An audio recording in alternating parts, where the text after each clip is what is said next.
Hello, I'm Zoë Skoulding and I'm going to read from Footnotes to Water. So this is a book that comes out of my sense of where I am in North Wales, where I am now in my garden. You can hear seagulls in the background. It's a very beautiful part of the world, but I'm also interested in how Wales is connected with other places, and so there's quite a lot of travelling in this collection. It travels particularly along two rivers, the Avon Adda in Bangor, which is a hidden river. It's there underground. You can hear it, but you can't see it. And it was covered up about 100 years ago. And thinking about that river led me to think about a similar river in Paris, the Bièvre, and that too was covered over for reasons of hygiene. And so I'm interested in how poetry can be a way of getting below the surface of places and thinking about them in new ways. And part of the book also follows the trails of sheep through the uplands of Wales. So I'm often thinking about how human lives are connected with the non-human and what kind of relationships evolve between them.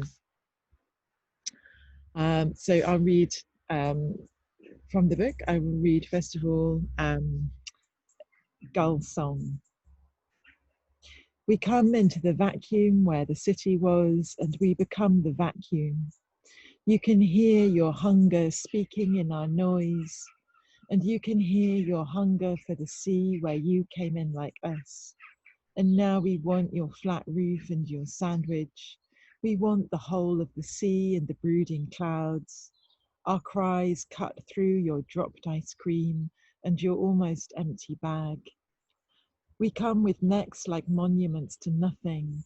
We come with eyes as cold as spreadsheets. There is no warmth in our endless whiteness, just the grey shadow of possession.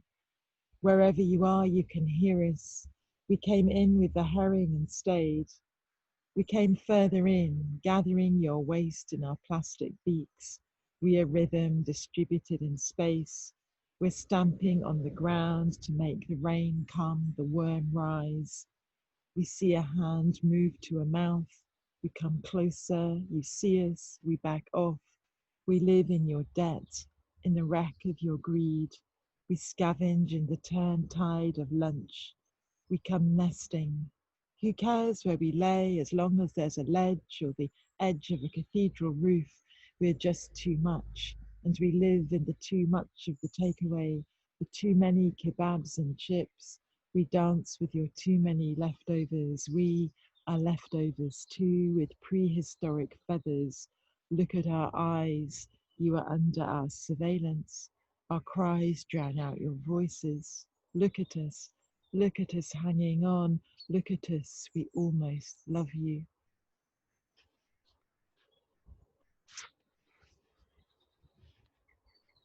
So I will read another poem that touches on birds as I'm here surrounded by them. But it's actually a poem about bluebells, and it's a response to a poem by R. Williams Parry, Clechair Gorg, and it's called Hyacinthioides non scripta. They come with the cuckoo and go when she's gone, paint the town blue and stun it with wild scent. Say hello and wave goodbye under the trees unscripted, a blue noise flowering in the cuckoo. Silent bells arrive in the air, the grass deeper than it was before, undocumented feathers ringing blue. Honeysuckle weight of a summer night. Hello, the nightingales are way off course in a blue song wavering goodbye. The city migrates, rowing into the sound of untranslated waves, and a blue, excitable wind.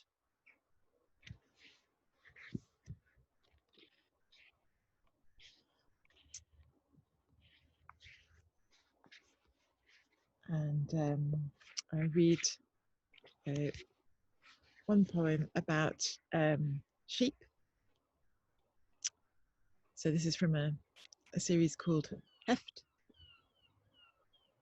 In the hoof comes the heft or the drift of it, a slow word inching by teeth marks over the hill, a lifetime finding the good grass, the shelter. What wandering did we learn from the voice that pulls us back? All we like sheep.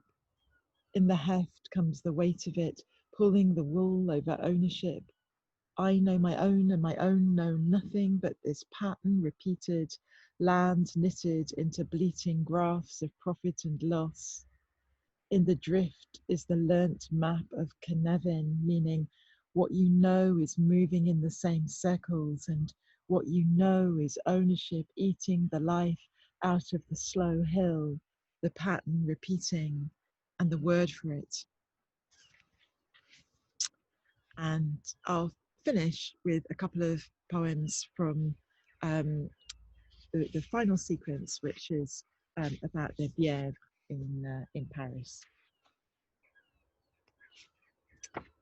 So this was a river that ran past the place where they made the Gobelin tapestries. So it was a very polluted river, and the fact that it was so polluted made it very good for dyeing red wool. Not a beginning, but backwash hidden upstream, industrial blood scrubbed clean away, chopped offal, the skins you didn't see, stitched into the polis, rinsed into leather boots for wars fought in footsteps. If blood hangs in sightlines, reddening the mirrors, look away as water swallows every story, the city's vibrating skin, behind it, more skins.